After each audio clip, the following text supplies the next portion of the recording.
Então, a dopamina é esse produto químico presente no nosso cérebro que a gente descobriu como sequestrar no mundo moderno. Coisas como nossos telefones, redes sociais, álcool, fast food, tudo isso impulsiona nossa dopamina, nos dando sensações imediatas de prazer e recompensa. Mas o grande problema é que nós estamos ficando exponencialmente viciados nessas coisas que nos dão essas doses altíssimas de dopamina. Então agora, todos nós estamos com muito mais dificuldade de fazer aquelas coisas que realmente importam na nossa vida, como estudar para concurso. So many people in the modern world are just struggling to take action towards what they're seeking for. They're struggling, they have dreams in their mind with their careers, or yeah, I really want to be healthy, and they get a little bit motivated for a second and then it crashes. And society really needs to understand that operating and getting this chemical into balance is what's going to enable you to actually get focused and stay consistently motivated. Esse é TJ Power, neurocientista responsável pelo Dose Lab, que é especializado nos principais químicos que atuam no nosso cérebro e influenciam no nosso dia a dia. No vídeo de hoje, eu vou te apresentar 4 formas saudáveis de aumentar a quantidade de dopamina no seu cérebro e, consequentemente, ter uma melhora significativa em diversas áreas da sua vida, principalmente nos estudos. Antes de entrar nessas 4 formas, eu gostaria de falar sobre a lei da dopamina. A dopamina tem diferentes funções no nosso cérebro. No nosso sistema de recompensa, a dopamina é a principal substância que nos motiva a fazer qualquer coisa. Enquanto nós evoluímos aos Homo sapiens, a dopamina era a substância que nos motivava a fazer as coisas que eram responsáveis por manter a gente vivo, que é muito diferente de como a gente vive hoje. Whereas in my whole kind of journey into understanding these chemicals is that our brain spent 300,000 years developing them for an entirely different lifestyle. A lifestyle where you have to wake up, hunt for food, build shelter,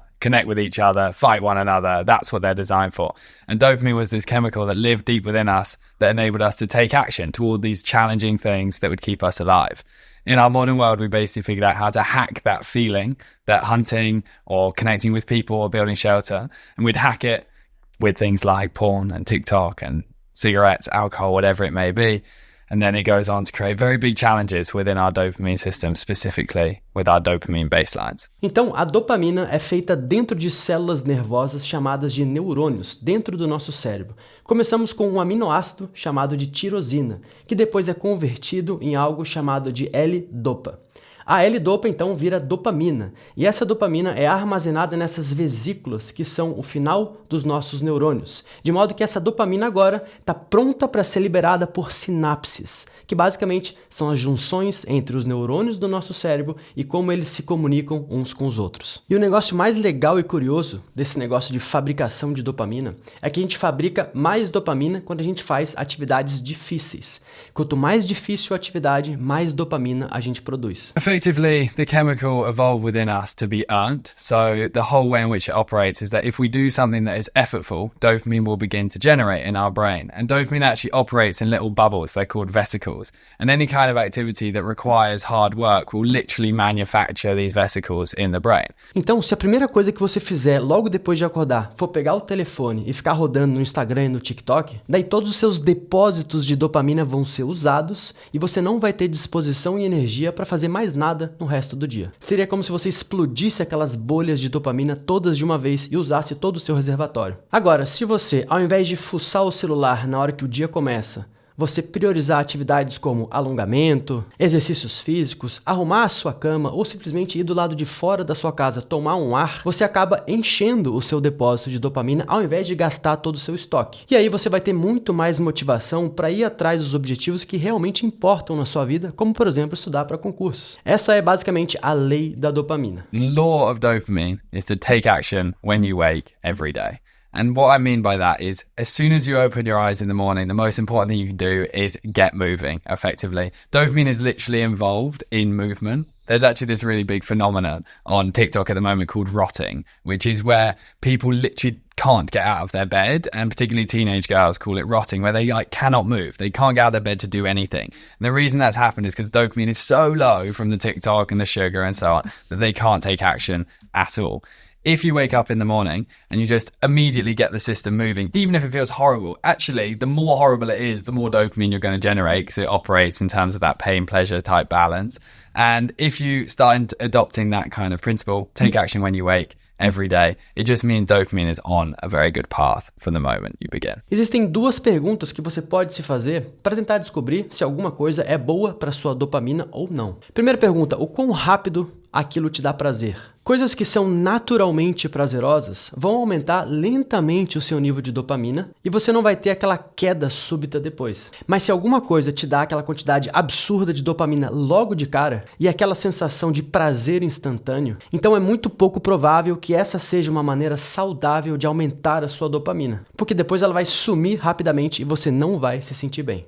If you suddenly get super high TikTok spike of dopamine, you then put the TikTok down and you're suddenly like, oh, I feel like shit, you're apathetic, you can't take action towards anything. And it's because your brain is just so confused by the unnatural spike that it crashes out effectively. E a segunda pergunta é, isso vai me beneficiar ou beneficiar alguém no futuro? Se a resposta for sim, então provavelmente será uma dopamina saudável. Coisas como fazer um jantar para sua esposa, ou para o seu marido, ou para o seu filho, ou fazer uma caminhada aí com um amigo de longa data. Mas se a resposta for não, então provavelmente não terá sido uma maneira saudável de aumentar a sua dopamina. E isso envolve coisas como ficar rodando seu TikTok por horas, fumar um cigarro, ingerir bebida alcoólica. Olha só, eu não estou dizendo que 100% das suas ações precisam ser coisas que contribuam para o seu desenvolvimento pessoal. Mas se você tiver interesse em saber como retomar o controle da dopamina do seu corpo, se você está tendo dificuldade em manter o foco numa atividade, ou está se distraindo com muita frequência, eu acho que vale a pena você entender o papel que a dopamina faz dentro de todo esse sistema. E de repente direcionar a sua vida para longe de coisas que proporcionam prazer instantâneo a todo momento, e ir mais na direção de coisas mais lentas, mas que estão sempre pensando em melhorar a sua vida no longo prazo. Se você quiser, é claro, não estou aqui para dizer como você deve viver a sua vida, estou aqui apenas tentando ajudar. E por falar nisso, cantar aí com seus amigos, fazer um esporte com seus amigos, ou conversar sobre estudo com seus amigos ou com outras pessoas, tudo isso faz com que o que quer que você esteja fazendo fique mais prazeroso. Vamos agora entrar efetivamente nas 4 formas que você tem de controlar a dopamina no seu corpo. E uma das coisas mais legais dessas dicas do TJ Power é que qualquer pessoa consegue entender e começar a aplicar imediatamente. Primeira forma, jejum de telefone. So with dopamine, the first thing to understand, the most effective thing we've seen in all of our research and training is this concept we've developed called phone fasting, which is just having agreed times with yourself where you will fast, quote unquote, from your phone.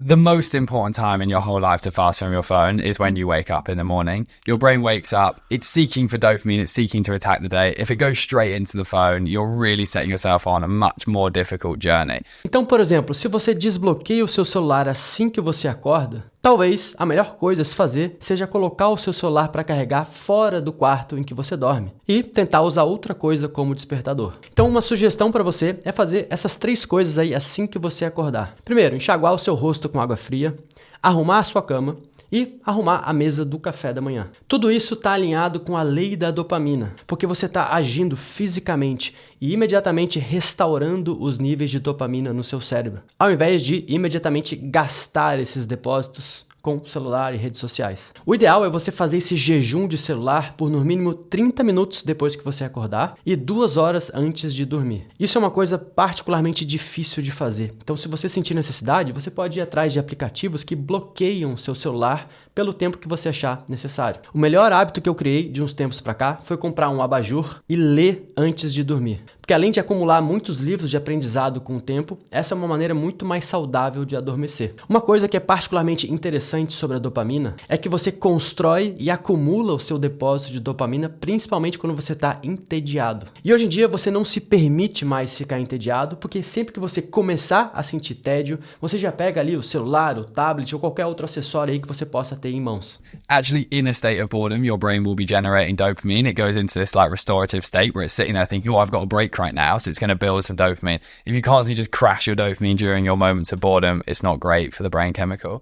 Isso é algo que o TJ recomenda, que você faça um jejum de 2 horas de celular no sábado e no domingo, para tentar abraçar a sensação de tédio ao invés de sempre fugir dela. Tempos atrás, sempre que eu ia para academia, ou eu levava o celular, ou eu ia escutando música com fone de ouvido. Mesma coisa acontecia quando eu ia dirigir o carro de um lugar para o outro, eu sempre deixava o som ligado. Eu passei então a me esforçar para não ter nenhum tipo de estímulo nesses períodos. Isso fez muito bem para mim. Eu passei realmente a apreciar o silêncio. A segunda forma então é achar o seu estado de fluidez. Quando a gente está num estado de fluidez, a gente está hiper focado naquela única atividade que a gente quer fazer. Geralmente, para chegar no estado de fluidez, é fundamental que exista um equilíbrio entre o nosso nível de habilidade e o nível de dificuldade que é exigido naquela atividade que a gente está tentando executar. Então, se algo for muito fácil para você, é muito provável que você sinta tédio ao invés de entrar no estado de fluidez. Se por outro lado aquilo for muito difícil, é muito provável que você tenha estresse e ansiedade ao invés de entrar também no estado de fluidez. Então, para entrar nesse estado, você precisa achar um equilíbrio entre as suas habilidades e o nível de dificuldade da tarefa que você está tentando executar.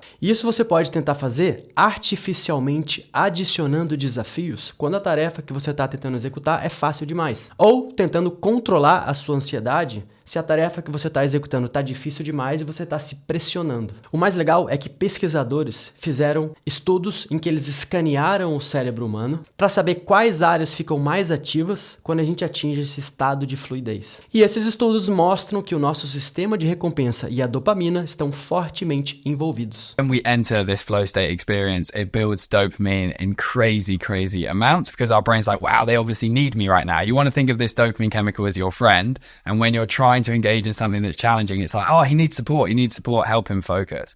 Esse estado de fluidez é muito comum em artistas, atletas e cientistas, porque a atividade que eles executam geralmente exigem bastante desafio. Mas você pode experimentar esse estado de fluidez em coisas mais rotineiras, como por exemplo estudando para concursos, se você conseguir reunir essas condições ideais. As matérias do concurso são por si só desafiadoras, mas para você conseguir alinhar o seu entendimento da matéria com o seu nível de habilidade, sempre tenta estudar com bons materiais e em condições agradáveis e favoráveis de estudo que ajudem a sua concentração e o seu foco, como iluminação adequada, temperatura adequada, inclinação da mesa, altura da cadeira, tudo isso conta muito. E não hesite em testar diferentes professores e diferentes formatos de apresentação daquela disciplina, como PDFs e videoaulas, por exemplo. Mas entenda o seguinte, estudos mostram que para você atingir o estado de fluidez, isso leva em média 15 minutos. Então, o começo de qualquer tentativa sempre vai ser muito mais difícil porque os seus níveis de dopamina ainda estão baixos. Mas, como eu disse, o estado de fluidez ele vale para qualquer atividade. Olha só esse exemplo. Good example is something like cleaning a bathroom because that's a particularly annoying task in our home.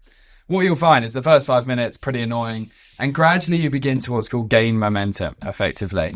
After 10 minutes, you might start getting more and more into it. And then what can happen is the opposite can occur. Rather than thinking, I can't really bother to do this, you actually get more into it than you even expected to. And that's because you're effectively entering cleaning flow state. Isso é muito importante. O começo de qualquer atividade que você vai fazer é sempre o mais difícil. A procrastinação, ela sempre pega na hora de começar uma atividade e não na execução dessa atividade como um todo. Por exemplo, cada vez que eu vou gravar um vídeo para você, o começo é sempre difícil. Achar um assunto importante, pesquisar e estudar o suficiente para produzir um vídeo de bom conteúdo, organizar o roteiro ali para ser o mais didático possível, tudo isso dá muito trabalho e é difícil de fazer. Mas quando eu começo a gravar, aí a dopamina começa a aumentar, eu entro no estado de fluidez e aí começa a ficar prazeroso o processo, eu gosto muito. O mesmo acontecia quando eu ia estudar alguma disciplina para o meu concurso. Cara, as primeiras vezes que eu estudei contabilidade foi muito difícil. Só de começar a pensar que eu ia ter que pegar aquela disciplina para estudar já dava um revertério ali na barriga. Mas com paciência, persistência, resiliência, eu fui engrenando, comecei a evoluir na matéria e comecei a acertar questões de alto nível. E aí, claro, ficou muito mais prazeroso estudar. Portanto, se você está com dificuldade em começar alguma coisa,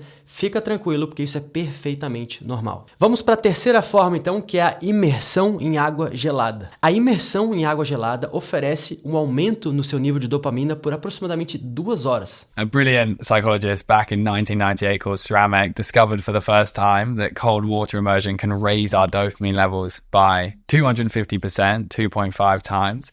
And when you get to this cold water immersion conversation, it's really important to understand this concept called the pain-pleasure balance. Esse equilíbrio entre prazer e dor vem de um estudo muito interessante publicado em 1980 por um psicólogo comportamental chamado Richard Solomon. Basicamente, o estudo diz que prazer e dor são estados emocionais opostos e que eles precisam estar equilibrados, como se estivessem numa balança. Ou seja, quando você come um fast food, um balde de batata frita, você vai sentir um prazer imediato, pesando a balança então para o lado do prazer. Mas logo depois vem a sensação de culpa, que é o ajuste da balança para o lado da dor. E aí o estudo diz que o contrário também ocorre. Quando você experimenta dor antes, por exemplo, mergulhando numa água gelada, no começo é dolorido, é desagradável, mas conforme o tempo passa, o nosso corpo ativa os caminhos da recompensa, equalizando novamente a balança da dor e do prazer. Quanto mais você fizer isso, menos intensa vai ser aquela dor inicial e menos tempo vai demorar para os momentos de prazer acontecerem. E eles podem até ser mais intensos com o tempo. Mas como fazer essa imersão aí na água gelada se você não mora num país frio, como por exemplo na Dinamarca? The most sustainable way to do this is just to, every single time you have a shower, have 30 seconds of cold at the end.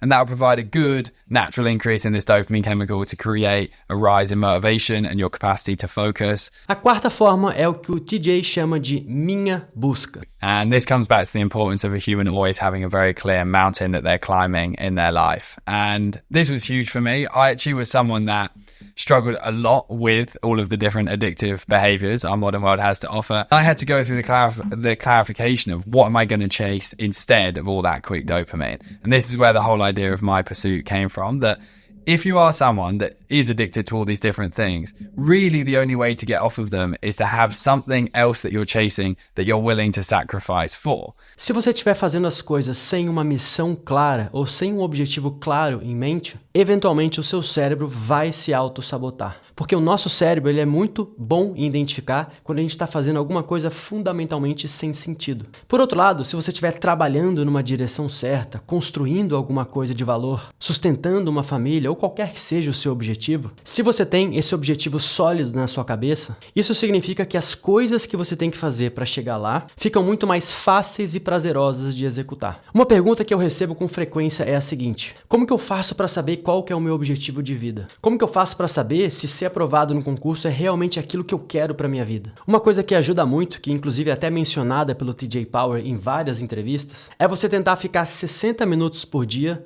em contato com a natureza, sem o seu telefone, sem música, sem podcast, sem nada. No começo, provavelmente você vai se sentir entediado e frustrado, mas quando você conseguir superar esses estados emocionais desconfortáveis, vai ser muito mais fácil responder a seguinte pergunta: o que eu quero fazer da minha vida? Para muitas pessoas, inclusive para mim, fazer uma caminhada já ajuda muito a clarear as ideias. Como tudo na vida, quanto mais vezes você se fizer essa pergunta, mais fácil vai ser respondê-la. Se você acha que esse vídeo te ajudou a manter o foco nas coisas que realmente importam na sua vida, num mundo tão frenético e digital, eu peço encarecidamente, do fundo do meu coração, que você se inscreva no meu canal e que você curta esse vídeo para me ajudar a continuar a produzir vídeos gratuitos para tentar ajudar você a conquistar um futuro melhor para você e para sua família. Muito obrigado, um grande abraço e até o nosso próximo vídeo.